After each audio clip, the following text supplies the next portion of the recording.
Alright, let's talk about gravitational force. Not too long ago, I had a conversation with an anti-flat earther by the name of MC Toon. He told me that if the Earth was flat, gravity must not exist. So I asked him, what makes you think that? He said it had to do with something called the potato radius, and he provided a link that explained it in further detail. He said anything over a certain mass or size has enough mass to collapse into a spherical shape. Larger masses are more spherical. The critical size is between 200 and 300 kilometers, depending on the composition. That made me think of the Rocky Mountains, which are 4,800 kilometers long. And so I asked, so you claim mountains should collapse into a spherical shape instead of a flat one? Generally, from what I've seen, erosion causes mountains to level out, not turn into giant potatoes. His response was, not mountains, the entire Earth. Well, so much for his 200 and 300 kilometer thing. I wanted to hear him out though, so I asked, if it all collapses, what is the determining factor that determines the central collapse point? And what makes you think that factor exists on the flat Earth model? To that, he did not have an answer for me. And that is where his straw man argument was exposed. He was inventing his own model and saying, see, it doesn't work. Not too long after that, I went and took the same questions to another anti-flat earther that I know, by the name of Mr. Sensible. And thankfully, he was quite a bit more sensible with me. When I asked him, where is the middle center of gravity on the flat Earth? He said, well, depends on the model, I guess.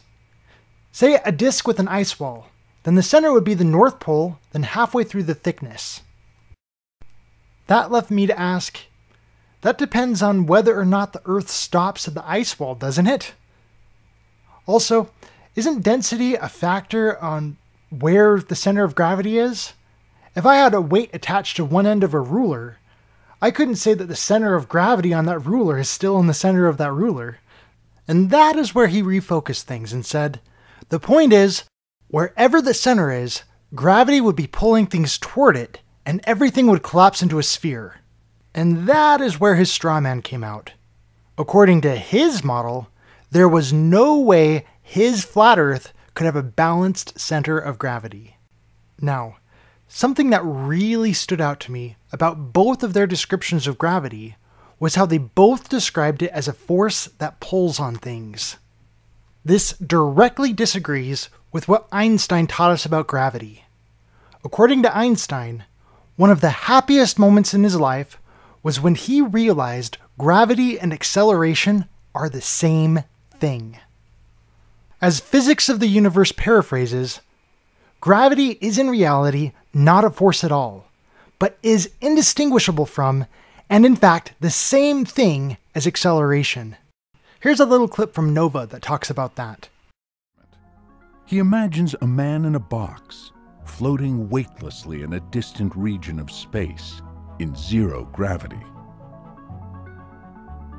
Suddenly, the man stops floating and accelerates downward until he's standing in the box. What has happened? Either the box is now close to a planet, and the force of gravity has pulled the man to the floor, or someone has attached a rope, and the box is now being pulled continuously and accelerated upwards.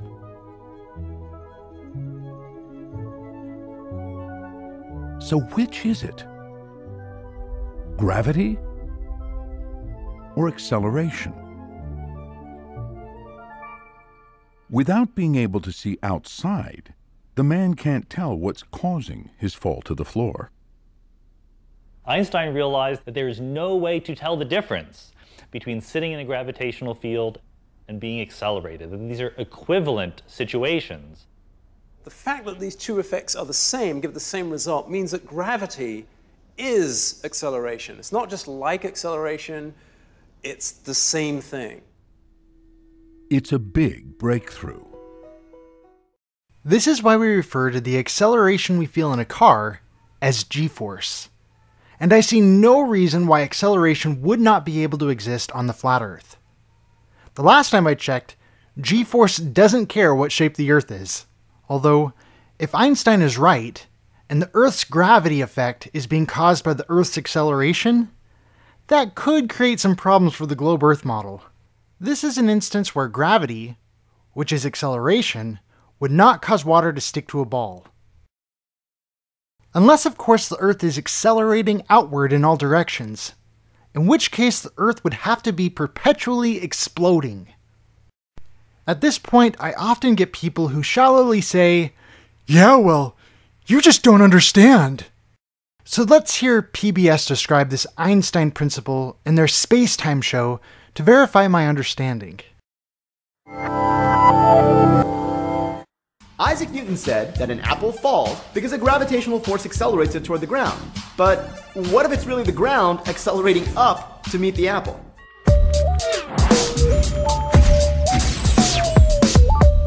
Suppose I drop an apple. According to Isaac Newton, the ground can be considered at rest, Earth applies a gravitational force to the apple, and that force causes the apple to accelerate downward.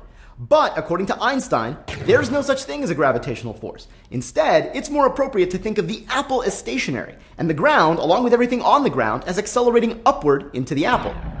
Now what I just said sounds preposterous and maybe even moronic, but it's not sophistry. There's something substantive here. No one can accuse me of creating a straw man argument here, or misrepresenting anyone, when they are the ones directly making the claim. But according to Einstein, there's no such thing as a gravitational force. This is where gravity is described as a fictitious force. And yes, fictitious here directly means non-existent, pretend, or imaginary. It is just like Coriolis force and centrifugal force. We can describe them, we can say what they do to other things, we can measure them, predict things with them, but these forces themselves do not exist. They are caused by something else. All right. So it turns out there's no such thing as centrifugal force. It's the word we give to this thing that feels like a force operating on you if you are the water in that bucket, or if you're in that amusement park where I think they call it the cyclone, where you're sort of pinned against the wall of it and it rotates and you feel this pressure increase on you. So anyhow, so this centrifugal force, you will feel it as though it's a real force. And so that's why we gave it a name, all right? And by the way, Coriolis force is another fictitious force. It feels like it's a real force operating, but it's the product of other things going on. The Coriolis force turns storms into in a clockwise, counterclockwise direction in the north and clockwise in the south. Which is what we talked about last time. And here is one more clip for you. What is gravity? You have no idea. Okay, next question. Wow. No, here's the difference. We can describe gravity. We can say what it does to other things. We can measure it, predict with it. But when you start asking, like, what it is, I don't know. With that, while it may surprise you, I actually agree with him. Was Newton right? Or was Einstein right? Were they both wrong? Or were they both right? I don't know. That is a mystery we are still trying to figure out, just like the rest of the world. And the major takeaway here is that gravity is not an issue with the flat Earth. Thank you for watching.